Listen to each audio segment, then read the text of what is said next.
one day ngiziyenza umuntu wakukela. Manje futhi uzothanda ukuthi nikukere istayela lesi esinjani? Angifuni umkerelisi uyasibona musi. Hayi vele lezi izinto ezincane vele ngihlala ngishaya istayela ezinjengalezi vele.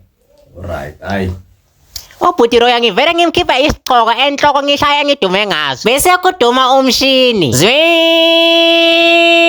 zwing zwing.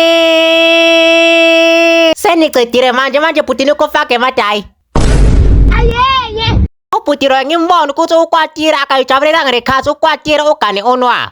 Hayi bhuti iyo vele lekhathi le vele oyicelela lapha iPhone iniphume njengoba injalo vele mina ngiyenze into ongikhombe yona futhi. Ubhuti Roya avele athi ngicela ukuthi lezi nwele usara uzisusa zonke ngoba ayikho into le oyenzile la. And if ngingazisusi lezi nwele la ngizobona ama consequences. Kere vele sizisusa zonke mara musi kuphume ngale ndlela vele ekungayo vele kanti ubhuti usora ini. Andoda ngiyabona ukuthi angeke iphele kamnandi. Ngithi mina ngicela uzisuse zonke lezi nwele. Ngavele ngathatha umshini vele ngamkera ngamtshela ukuthi vele lento yokukera impandla into vele ezincane vele ngihlala ngidira ngazo lezi zinto lezi.